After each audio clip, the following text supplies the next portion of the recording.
बिहार में एनडीए एक बार फिर से सरकार बनाने जा रही है। कल आए चुनाव परिणाम में एनडीए को 125 सीटों पर जीत मिली। वहीं एनडीए में बीजेपी सबसे बड़ी पार्टी बनी, जिसे 74 सीटों पर जीत हासिल हुई। वहीं जेडीयू को 43 सीटों पर जीत मिली।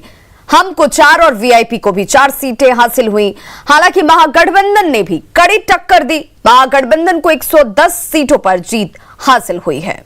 और हमारे सहयोगी लगातार हमारे साथ जुड़े हुए हैं। रवि एस नारायण जेडीयू ऑफिस से हमारे साथ जुड़े हुए हैं पटना से, वहीं संजय सिन्हा रांची से हमारे साथ जुड़े हुए हैं। रवि, अगर बात एनडीए के तौर पर, इंडिविजुअल जेडीयू की नहीं, अगर एनडीए के तौर पर बात की जाए तो विश्लेषण में तमाम चीजें सामने आएंगी, जिनमें एक महत्वपूर्ण बात यह भी निकलती है कि जिन जिन इलाकों में योगी आदित्यनाथ की तरफ से सभा की गई, उन इलाकों में एनडीए का परफॉर्मेंस, स्ट्राइक रेट और यूं कहें कि वोटिंग परसेंटेज बेहतर रहा। यह भी एक बड़ी वजह रही जिसमें बीजेपी को अच्छी खासी सीटें हासिल हुई हैं। चलिए, बहुत बहुत धन्यवाद। तो बीजेपी के वरिष्ठ नेता और केंद्रीय मंत्री गिरिराज सिंह एक्सक्लूसिव कर रहे होंगे कि किस ढंग से इस बार जो है एनडीए को इतना बड़ा बहुमत मिला, वहीं जदयू को जो है वो थोड़ा पीछे रह गई। लेकिन साफ तौर पर जिस बात को लेकर के जदयू में सबसे ज़्यादा नाराज़गी है वो चिराग पासवान को स्ट्रैटेजी को लेकर के है। अब माना जाता है कि चिराग पासवान के स्ट्रैटेजी के कारण इन्हें सबसे ज़्यादा नुकसान उठाना पड़ रहा है। लेकिन अभी अगर बात करें तो जदयू इस बात में लगी हुई है कि जो पोर्टफोलियो है, जो कैबिनेट है, उसको कैसे तैयार करें, पूरा मंत्रिमंडल कैसे तैयार हो, इस बात को लेकर के चर्चाएं जो हैं वो शुरू हो गई हैं। क्योंकि इस बार का कैबिनेट बिल्कुल बदला हुआ होगा विभाग, क्योंकि इसमें ज़्यादा से ज़्यादा मंत्री जो होंगे वो बीजेपी के होंगे, वो स्वाभाविक है। लेकिन नए चेहरे जो हैं वो काफ़ी ज़्यादा हैं। बड़े मंत्री जो हैं, कई मंत्री चुनाव हारे हैं, तो इसको लेकर के जो है वो सारी तैयारियां चल रही हैं। लेकिन अमूमन एक बात तो है कि देखिए, एक बात बड़ा दिलचस्प है कि जब भी चुनाव कोई हारता है या कोई जीतता है तो जीतने वाला जो है मुख्यमंत्री कम से कम बाहर आकर के, मीडिया में आकर के लोगों को धन्यवाद जरूर देते हैं, या विपक्ष के जो नेता हैं वो जनता के सामने जरूर आते हैं। लेकिन दोनों में से कुछ भी अभी तक नहीं हुआ है, तो समझ सकते हैं कि चुनाव जो है कितना दिलचस्प है। लेकिन जदयू में इतनी शांति क्यों है? कार्यालय में हमारे साथ यहाँ पे नेता भी हैं, उनसे विभा जानना जरूरी है। अच्छा बताइए, आप सहकारिता विभाग के भी प्रदेश अध्यक्ष हैं, इतना सन्नाटा क्यों है? नहीं, सन्नाटा तो देर रात तक फैसला आने के बाद सारे कार्यकर्ताओं निश्चिंत हो गए कि हम एनडीए को पूर्ण बहुमत मिल गया, जोर तोड़ की बात खत्म हो गई। इसलिए सारे कार्यकर्ता निश्चिंत है कि अब सरकार की गठन होगी। इसलिए जानवे करते हैं हम लोगों का साइलेंट वोटर, साइलेंट नेता। मंत्री जी का आदेश का इंतजार हो रहा है। हाँ, तो बैठक चल रहा होगा और नीतीश जी के नेतृत्व में चुनाव लड़ा गया था और अपना जो फैसला होगा वो लोग अपना कर रहे होंगे।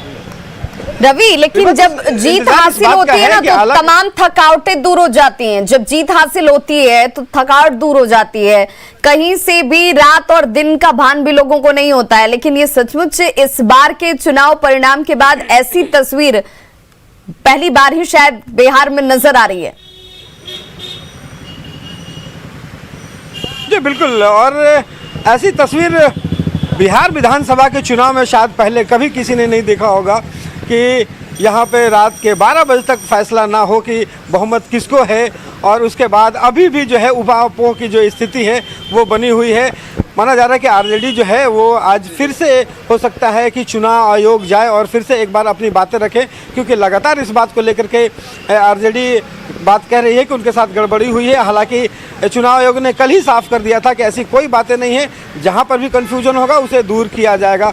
लेकिन देखने वाली बात होगी कि बीजेपी और जेडीयू के बीच आज बैठकें होती हैं, और होती हैं तो फिर किन किन बातों को लेकर के चर्चा होती है, क्या सामने आता है, और मंत्रिमंडल को लेकर के क्या नया स्वरूप। बिल्कुल, मंत्रिमंडल को लेकर के क्या स्वरूप निकलता है, ये भी बहुत इंटरेस्टिंग रहने वाला है। साकेत कुमार हमारे साथ बीजेपी ऑफिस से जुड़ गए हैं। साकेत, थकावट वजह है या कोई और वजह है जो चहलकदमी, जो इस वक्त जोश, जो जश्न मनाने की स्थितियां होती हैं वो अमूमन हर बार नजर आती है, जीत जिसे भी हासिल हो। हालांकि 15 सालों से नीतीश कुमार ही सत्ता में हैं, लेकिन इस बार वैसी तस्वीर नहीं दिख रही है, क्यों?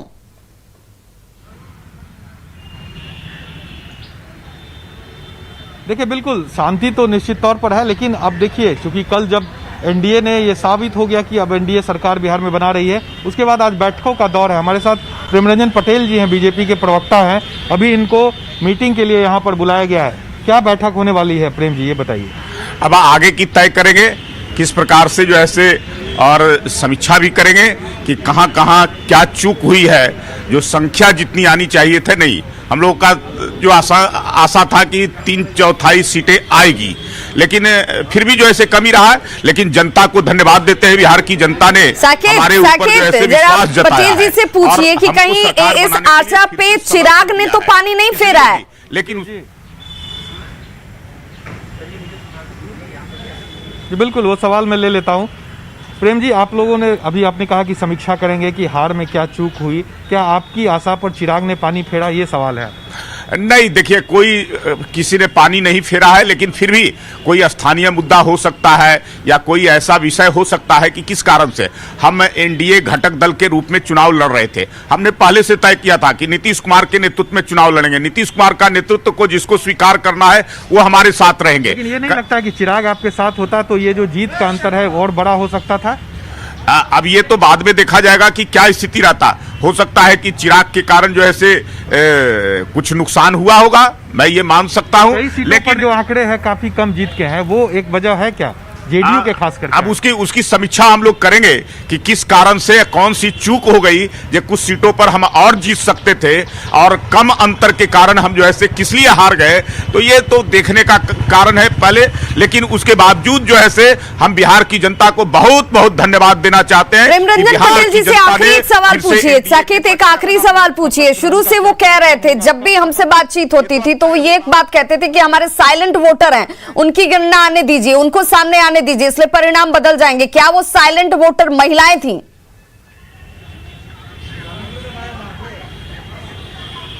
बिल्कुल बिल्कुल।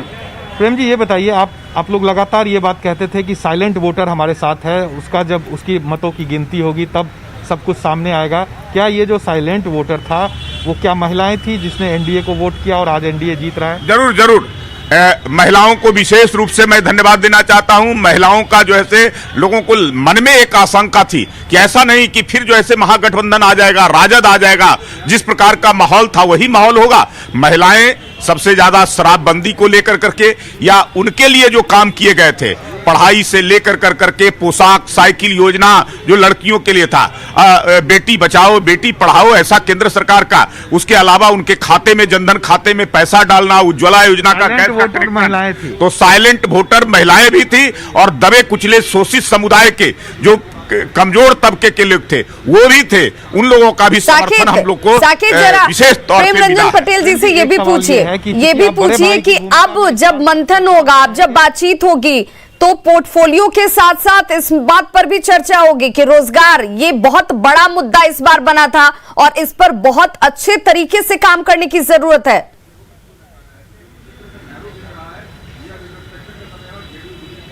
बिल्कुल विभा, मेरा सवाल यही है। प्रेम जी, ये बताइए, चूंकि रोजगार का मुद्दा इस चुनाव में सबसे अहम रहा, हर पार्टी रोजगार की बात कर रहे थे, आप लोग भी 19 लाख रोजगार देने की बात कर रहे हैं, उन्होंने सरकारी नौकरी 10 लाख देने की बात की तेजस्वी यादव ने। तो क्या इस बार, अब चूंकि सरकार आपकी बन चुकी है, तो रोजगार अहम मुद्दा सरकार के लिए होगा, इस पर कोई रोड मैप बनेगा, इस पर कोई प्लानिंग होगी? हमने किया है।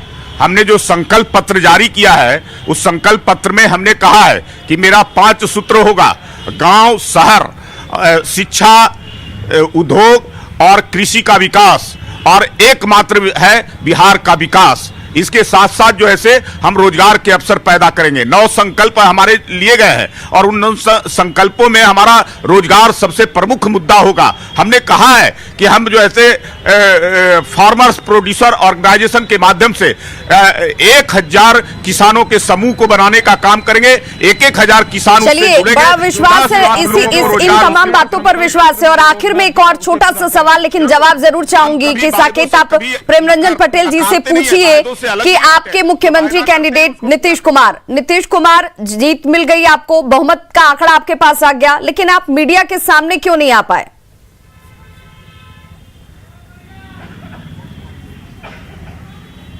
देखिए, बिल्कुल नीतीश कुमार आपके मुख्यमंत्री के चेहरा हैं, जीत भी आपको मिल गई, लेकिन अब तक मीडिया के सामने नहीं आए हैं जो आपके मुख्यमंत्री के चेहरा है। अभी तक मीडिया से उन्होंने बात नहीं की। अब लगातार मीडिया से जुड़े रहे हैं, कोई नया व्यक्ति है क्या? 15 वर्षों तक उनके नेतृत्व में शासन चला है, बिहार को विकास के रास्ते पर लाने का काम किया है। बिहार की जनता कम सीटें आने की वजह से कसक है क्या मन में? नहीं, कोई कसक नहीं है।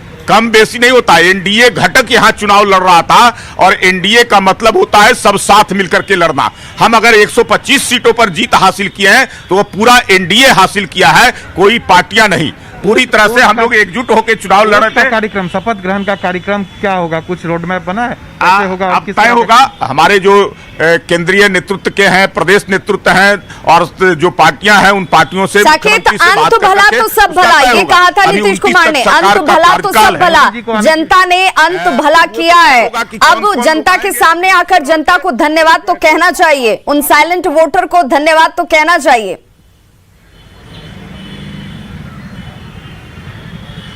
ठीक है, बिल्कुल। नीतीश कुमार ने कई मंचों पर कहा कि अंत भला तो सब भला, जब उन्होंने घोषणा की थी कि अगले चुनाव में हम नहीं जाएंगे। तो अब जब जनता ने उनको मैंडेट दे दिया, अंत भला उनका कर दिया, तो फिर जनता को धन्यवाद देने में क्यों हर्ज हो रहा है? क्यों नहीं बाहर आ रहे हैं, जनता को धन्यवाद दे रहे हैं? नहीं, उनको नेता कल रात में बैठ के धन्यवाद दिए, सभी नेता पहुंचे, लेकिन नीतीश कुमार जी अब तक मीडिया के सामने क्यों नहीं आए? देखिए, नीतीश कुमार जी के बातों को लोगों ने तोड़ मरोड़ करके पेश किया। वो अंतिम सभा थी और चुनाव प्रचार का अंतिम दिन था। बदल गए और प्रेम जी, आप बदल रहे हैं। लेकिन मैंने पहले भी कहा था कि बिहार की जनता उनको अगर अलग होना चाहेंगे तो भी अलग नहीं होने देंगे। इसलिए कि अगर बिहार को पटरी पर लाने का काम, कानून का राज स्थापित करने का काम, न्याय के साथ विकास करने का काम जनता को देना चाहिए कि नहीं प्रेम जी? जरूर जनता ने जो है थोड़ा इंतजार करना होगा। इस बार का चुनाव इसीलिए तो खास है, इसीलिए तो साकेत खास है क्योंकि सब कुछ अंत तक जाकर हो रहा है, क्योंकि ये बिहार का चुनाव और बिहार का वोटर जिसके मन और मिजाज को समझना बहुत मुश्किल है, और इस चुनाव ने तो उसे नामुमकिन तक समझा दिया। कई एग्जिट पोल यहां पर फेल होते हुए नजर आए। हमारे सहयोगी संजय का मैं रुख करना चाहूंगी। संजय, जब भी बात महागठबंधन की होगी तो उसमें सबसे बेहतर परफॉर्मेंस आरजेडी का, और इंडिविजुअली अगर शख्सियत के तौर पर की जाए तो तेजस्वी यादव की जरूर होगी।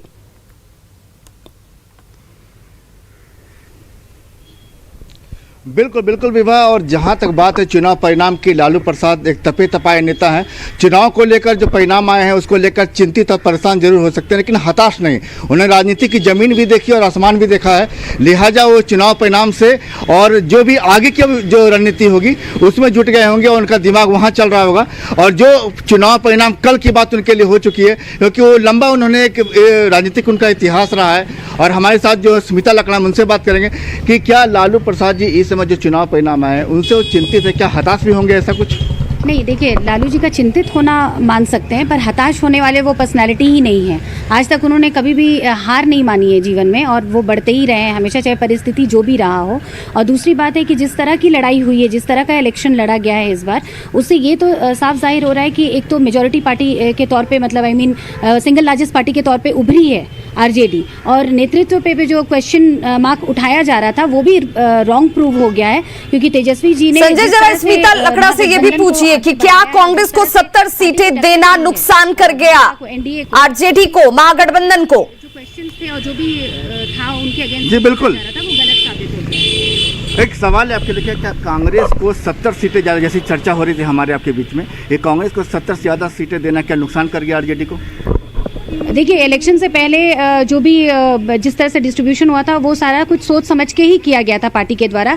अब परिणाम, ये इलेक्शन ऐसा है कि वो अनप्रिडिक्टेबल ग्राउंड्स पे लड़ा जाता है। कब ओपिनियन शिफ्ट हो जाए वोटर्स का किस तरफ, वो नहीं कहा जा सकता। तो मैं नहीं कहूँगी कि जो डिसीजन लिया गया वो गलत था, बट जो भी आया परिणाम जैसा एक्सपेक्टेड था वैसा नहीं आया, बस यही कहूँगी। विवाह, एक बड़ी बात है कि इस चुनाव में लालू प्रसाद जी के लिए सबसे सुकून वाली बात यह रही कि तेजस्वी, उनके जो बेटे हैं, उन्होंने चुनाव में अपने आप को प्रूफ किया है। और एक अगर चलिए बिहार में उनकी सरकार नहीं भी बन पाई तो एक मजबूत विपक्ष जो है वो अपनी भूमिका में जरूर नजर आएगा। बिल्कुल, मजबूत विपक्ष की भूमिका में, और तेजस्वी अपने आप को स्टैब्लिश करने में जरूर सफल रहे इस चुनाव में, ये बात तो स्थापित जरूर की है तेजस्वी यादव ने। चलिए रुक करेंगे हम मांझी आवाज का, जहां से हमारे साथ सहयोगी शैलेंद्र जुड़ रहे हैं और वहां पर जश्न मनाया जा रहा है। पहले तो मैं शुरुआत करना चाहूंगी इन जश्न की तस्वीरों के साथ ही। शैलेंद्र, जरा उन तस्वीरों को दिखाइए, क्योंकि आज जश्न का ही दिन है। एनडीए को बहुमत, और बहुमत के बाद इसी तस्वीर की तो लोग प्रतीक्षा कर रहे थे।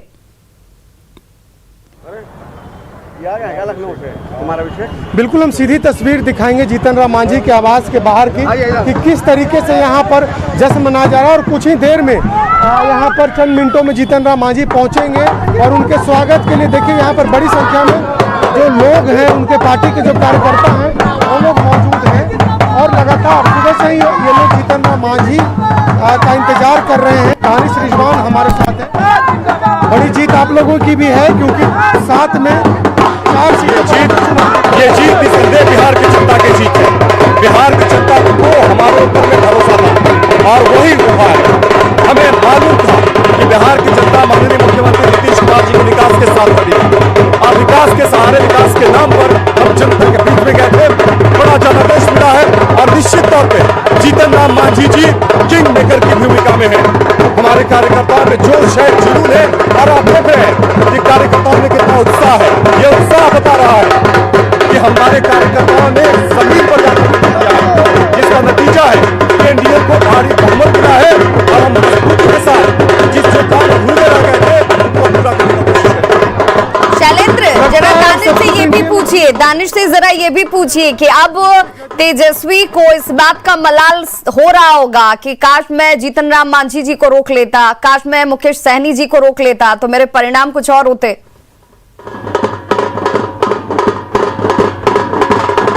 बिल्कुल, देखिए काफी अहम सवाल है। दानिश जी, लगता है कि तेजस्वी को भी ये फील हो रहा होगा, काश हम जीतन राम मांझी को रोक लिए होते। देखिए, तेजस्वी की सबसे बड़ी गलती थी कि जो उनके स्ट्रैटेजी प्लानर थे वो पूरी तरह से फेल हो गए। बिहार का नफ्स बिहारी समझ सकता है, कोई हरियाणा का संजय यादव नहीं समझ सकता। तेजस्वी की सबसे बड़ी गलती थी कि उन्होंने कांग्रेस जैसी पिछलग्गू पार्टी को इतना ज्यादा सीट दे दिया, जिसका नतीजा, जिसका खामियाजा उन्हें भुगतना पड़ा।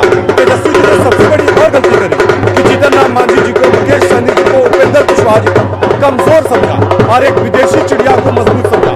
तो तेजस्वी जी की स्ट्रैटेजी की सबसे बड़ी भूल रही। और एक चीज बहुत साफ है, हम विकास के मुद्दे के नाम पर गए, हम डेवलपमेंट के बात पर गए और वो थोथी और झूठी दलीलें दे रहे थे। तो बिहार की जनता झूठ को समझती है, दलीलों को समझती है। बिहार की जनता ने स्पष्ट तरीके से समझा कि नीतीश कुमार जी ने बिहार में काम किया है।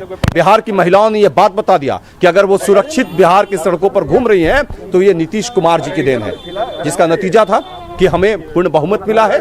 मजबूती के साथ हम सरकार चलाएंगे और एक चीज बहुत साफ है, सरकार में भी हिस्सेदारी बड़ी अब चाहिए आपको। देखिए, ये माननीय मुख्यमंत्री नीतीश कुमार जी तय करेंगे कि क्या देंगे।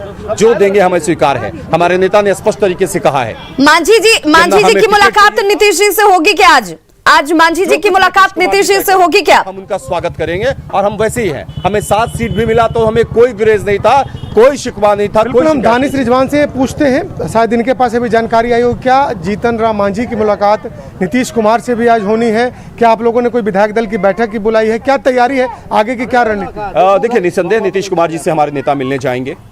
विधायक दल की बैठक के लिए संभवतः हम कल विधायक दल की बैठक करेंगे। आज हम माननीय मुख्यमंत्री नीतीश कुमार जी से मिलने कब तक ये मुलाकात हो सकती है? स्थिति स्पष्ट करेंगे, क्योंकि तमाम सीटों पर भी अभी चर्चा करनी है कि कहां से क्या चीज रहा, किस तरीके का रहा। क्योंकि अब तो सबको पूरी स्ट्रैटेजी के साथ काम करना पड़ेगा। और सबसे बड़ी बात यह है कि हमारा जो घोषणा पत्र था उसमें हम लोग ने नियोजित शिक्षकों के बारे में बातचीत करा था, एसयूवी के बारे में बातचीत करा था और टीईटी के बारे में बातचीत करा था। जो पूर्व में लोग टीईटी में पास कर गए हैं उनकी नियुक्ति अभी तक नहीं हुई। तो ये बड़े एजेंडे थे। जो संविदा कर्मी है उनको परमानेंट करने की जो बातचीत लगता है कि आज मुलाकात होगी, आज कोई बैठक आप लोगों की एक साथ हो सकती है। आज हमारी बातचीत होगी और बातचीत में वो तमाम मुद्दे हैं जिनकी घोषणा जीतन राम मांझी जी ने पूर्व में की है। नियोजित शिक्षकों को परमानेंट करने की बातचीत है, नियोजित कर्मचारियों को परमानेंट करने की बातचीत है। तो तमाम मामले पर भी हम लोग आज चर्चा करेंगे। और जो लोगों को बरगला रहे थे, हम उनको फिर से बताना चाहते हैं कि हम काम पर यकीन रखते हैं, काम करेंगे। चलिए, बहुत बहुत शुक्रिया शैलेंद्र, बहुत बहुत शुक्रिया हमारे साथ जुड़ने के लिए। रवेश नारायण आपका भी, साकेत आपका भी और संजय आपका भी बहुत बहुत शुक्रिया हमारे साथ जुड़ने के लिए। और खबरों का सिलसिला लगातार जारी है। फिलहाल यहाँ रुक रहे हैं एक छोटे से अंतराल के लिए।